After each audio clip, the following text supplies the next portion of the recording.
네, 여러분 안녕하십니까. 2월 10일 수요일 아침 매일 성경 묵상 함께 나누겠습니다.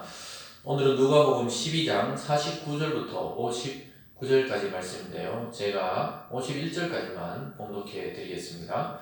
내가 불을 땅에 던지러 왔노니 이 불이 이미 붙었으면 내가 무엇을 원하리요? 나는 받을 세례가 있으니 그것이 이루어지기까지 나의 답답함이 어떠하겠느냐? 내가 세상에 화평을 주러 온 줄로 아느냐? 내가 너에게 이르노니 아니라 도리어 분쟁하게 하려 함이로다. 아멘. 56절을 한 구절 더 읽어드립니다. 외식하는 자여, 너희가 천지의 기상은 분간할 줄 알면서 어찌 이 시대는 분간하지 못하느냐. 아멘.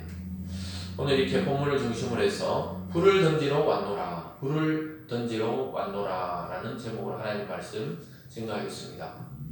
예수님께서 이 땅에 오신 목적을 오늘 분명하게 이야기하고 있습니다.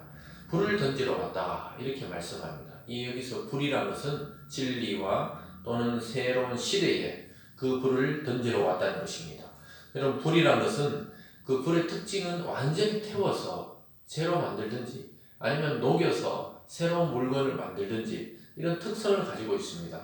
그래서 예수님께서 불을 던진다는 것은 이제 예수님의 그 말씀을 통해서 이 세상이 완전히 새롭게 되든지 아니면 믿지 않고 완전히 지옥에 떨어지든지 이러한 갈등이 생긴다는 또 상징적 의미도 보여주고 있는 것입니다.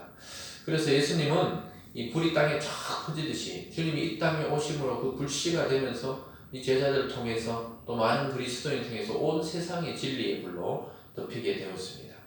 그렇게 함으로써 이 세상에는 참 평안이 오기도 했지만 믿지 않는 자들과는 또 갈등이 일어나는 그 상황을 보여주고 있습니다. 그래서 첫 번째로 예수님이 던지신 불에 대해서 오늘 첫 번째 단락에서 말씀하고 있습니다. 49절을 다시 보면요. 내가 불을 땅에 던지러 왔노니 이미 이 불이 붙었으면 내가 무엇을 원하리요? 나는 받을 세례가 이루어 있으니 그것이 이루어지기까지 나의 답답함이 어떠하겠느냐? 내가 이 불을 던지러 왔다 이렇게 말씀하고 있습니다. 예수님의 이 말씀은 불과 같이 강력한 말씀이었고 천국의 말씀이고 하나님 나라의 선포였습니다. 그래서 그것을 반대하는 자들과 격렬하게 부딪히는 그런 불이었습니다. 그러면서 예수님은 내가 받을 세례는 이 십자가 사건을 말씀합니다. 내가 받을 세례가 있다. 그 십자가의 사건을 이루기까지 내 답답함이 어떠하겠느냐 이렇게 말씀하고 있습니다. 그래서 예수님은 정말 그 고단함을 안고 고난을 안고 이제 십자가에 달려 돌아가셔야 되는데 아직까지 사람들이 잘 못 알아보고 또 예수님의 말씀을 깨닫지 못하니까 이 답답함이 어떠하겠느냐 이렇게 말씀하고 있습니다. 여러분, 우리가 따라가야 되는 길은 바로 이런 예수님의 길. 정말 이 세상 앞에 교회는 참 답답해 보이고 예수 믿는 자들의 이야기들은 답답해 보일 수 있습니다. 그러나 우리가 이 답답함을 안고 주님과 같이 그 십자가의 세례, 또 우리가 지어야 될 십자가의 세례를 받아야 이 땅에 하나님 나라가 이루어지는 것입니다. 그래서 저와 여러분도 이 세상에서 말씀을 던지는 자로, 불을 붙이는 자로, 또 내 자신에게 말씀을 통해 불을 붙이는 자로 그렇게 살아가야 할 것입니다. 또 그렇게 말씀하시면서 내가 화평이 아니라 서로 분쟁을 던져주러 내가 왔다 이렇게 말하고 있습니다. 51절입니다. 내가 세상에 화평을 주려 온 줄로 아느냐? 내가 너에게 이르노니 아니라 도리어 분쟁하게 하려 함이로다. 이후부터 한 집에 5 사람이 있어 분쟁하되 셋이 둘이 셋과 하리니 아버지가 아들과 아들이 아버지와 어머니와 딸과 딸이 어머니와 시어머니가 며느리와 며느리가 시어머니와 분쟁하리라 하시니라.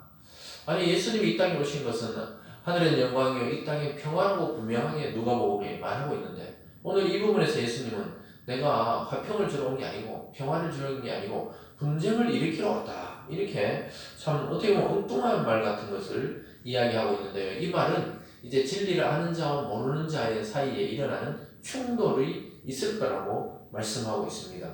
세상이 교회를 이해하지 못하고 또 예수님 믿는 자와 믿지 않는 자가 서로 이해하지 못하는 그런 일들이 일어난다는 것입니다. 그래서 한 집에서 분쟁하면 5명이 있으면 3명은 믿고 2명이 안 믿는다든가 2명은 믿고 3명이 안 믿으면 서로 의견이 충돌된다는 겁니다. 또 아버지와 아들과 아들과 아버지, 어머니와 딸과 딸과 어머니, 또 시어머니와 며느리, 며느리와 시어머니 이런 분쟁들이 있게 된다. 이 말씀은 아주 상징적이고 비유적이고 한 가정 안에서도 믿음의 색깔이 다르고 또 믿는 자와 믿지 않는 자와 함께 살 때 이런 갈등들이 일어난다는 것입니다. 그런 불을 던지러 왔다는 거예요. 그래서 여러분 우리가 늘 예수 믿는 것은 삶의 평안함만 있는 게 아니고 평탄함만 있는 게 아니고 우리를 반대하고 욕하고 대적하는 그런 세력도 있을 수 있다는 것입니다. 예수님은 가정을 예를 들어서 이야기했지만 이것이 사회의 분위기가 될 수도 있고 국가의 법이 될 수도 있고 여러 가지 상황과 사건이 교회와 충돌할 수도 있게 된다는 것을 보여주고 있습니다. 그냥 안 믿고 있으면 그냥 그런 갈등이 없죠. 그러나 우리는 진리를 알고 하나님 나라를 아는 자는 그렇지 않은 그 세력이 일어날 때 이 부딪힐 수밖에 없다는 것을 보여줍니다. 결국 그리 예수님과 그 당시 유대 종교 지도자들이 결국 부딪혔고 예수님을 십자가에 못 박았고 그러나 하나님 아들로서 그리스도는 3일 만에 부활하셔서 영원한 영광을 받으셨죠. 그러니까 이런 일들이 일어난다는 것을 우리는 보여주고 있습니다. 그래서 말씀의 불길이 번져갈 때 그것을 거부하고 회유하고 위협합니다. 그래서 어떤 분쟁도 없고 갈등도 없는 그런 신앙생활은 그것은 오히려 그 신앙이 정말 있는지 없는지 좀 생각해 봐야 됩니다. 우리가 무조건 경쟁하고 싸우는 것이 아니고 이 진리와 비진리가 싸울 때 우리는 당당하게 진리의 선자로서 그것을 투쟁해서 싸워 나가야 한다는 것을 보여주고 있습니다. 그래서 예수님이 던지는 불은 이 세상을 불태우고 우리 내면을 불태우고 또 우리의 사상과 생각을 불태워서 새롭게 하시고 또 옛날 생각과 부딪혀서 싸워서 승리하게 하실 것입니다. 오늘 하루도 여러분 마음속에 정말 불이 붙어 있는지 그리스도라는 그 불이 내 마음속에 내 삶에 붙어 있는지 점검해 보시기를 바랍니다. 오늘 두 번째로는요, 예수님이 시대를 분별하라고 말씀하고 있습니다. 너희들은 과연 어떤 시대에 지금 살고 있는지 잘 생각해 보라고 이야기하고 있습니다. 54절입니다. 4절입니다. 또 우리에게 이르시되 너희가 구름이 서쪽에서 이는 것을 보면 곧 말하기를 소나기가 오리라 하리니 과연 그러하고 남풍이 부는 것을 보면 말하기를 심히 더우리라 하나니 과연 그러하니라.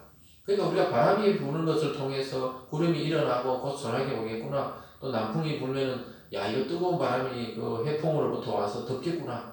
이러하듯이 그렇게 기상을 통해서 우리가 이것을 분별하듯이 근데 왜 너희들은 진리는 분별을 못하냐고 이야기합니다. 56절입니다.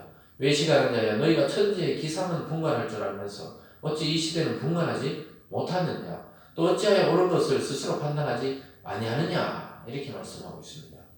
여러분 시대가 어느 시대를 달리고 있는지 내가 살아가는 이 시대는 지금 어떤 시대인지 분별할 수 있어야 됩니다. 지금 우리는 이 진리와 비진리가 강하게 부딪히는 시대에 살고 있습니다. 성경적인 가르침과 세상의 가르침이 강하게 충돌하는 그런 시대에 살고 있습니다. 이럴 때일수록 우리 믿는 자들은 하나님의 말씀이 내 중심이고 내 삶의 목표고 또 내 삶을 주관하는 그런 진리가 되어야 합니다. 그걸 분별해야 됩니다. 이 시대가 호락호락하지 않습니다. 교회를 가만두지 않습니다. 믿는 자들을 편안하게 믿게 그렇게 사단이 가만 놔두지 않아요. 안 믿는 자들과 또 법들과 여러 가지를 충동해서 이 교회와 그리스도인들의 삶을 편하지 않게 하는 시대에 우리는 살고 있다는 것입니다. 그래서 여러분 시대를 준비하고 예비해야 됩니다. 앞으로 점점 더 강한 반대와 부딪힘이 일어날 것은 뻔한 사실입니다. 그것이 성경적 가르침입니다. 시대를 잘 분별하시는 여러분 되시기 바랍니다. 그러면서 28절에 내가 너를 고발할 자와 함께 법관에게 갈 때 길에서 화해하기를 힘쓰라. 그가 너를 재판장에게 끌고 가고 재판장이 너를 옥졸에게 넘겨주고 옥졸이 옥에 가둘까 염려하라. 내게 이르노니 한 푼이라도 남김없이 갚지 아니하고서는 결코 거기서 나오지 못하리라 하시니라. 이 천지의 기상을 분별하는 것처럼 시대를 분별하라. 또 한 가지는 법정으로 끌고 간다는 거예요. 법정으로 너를 고발하는 자. 이것은 결국 마지막에 영적으로는 하나님의 법정에 우리가 끌려가서 서게 됩니다. 그 전에 어떻게 해요? 다 갚으라, 화해하라 이렇게 이야기하고 있습니다. 그러니까 우리가 죽음을 앞두고 또는 주님이 오시기 전에 하나님의 법정에 서기 전에 이것을 해결하라는 거예요. 이 시대를 분별해보면 모르겠냐? 이 시대가 점점 더 악해지고 하나님의 나라와 부딪히고 있고 또 우리도 언젠가 하나님의 법정에 서고 이럴 때 깨달으라는 거예요. 우리 시간은 유한하고 우리 인생은 유한하고 막 발버둥 치다 보면 어느 날 늙어 있는 자신을 발견하게 될 것입니다.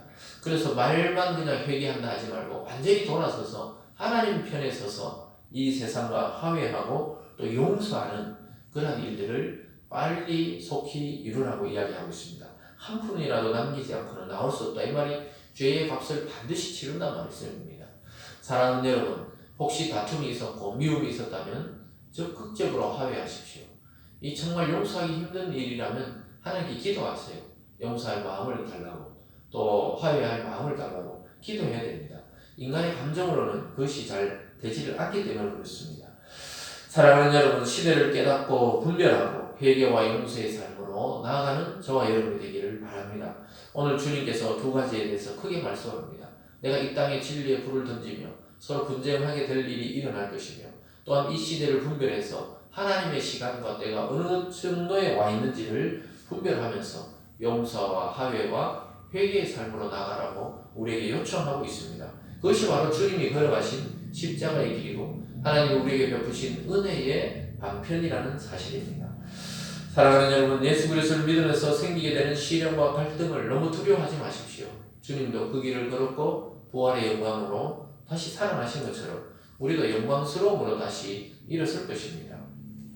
여러분, 하나님의 말씀의 불로 여러분의 삶을 완전히 새롭게 하시고 여러분의 마음을 뜨겁게 하시고 변화되어서 새 사람 되어서 이 세상에 주님처럼 우리도 진리의 불을 던지고 복음의 불을 던지는 그런 삶이 되어지기를 주님의 이름으로 축원드립니다. 기도하겠습니다.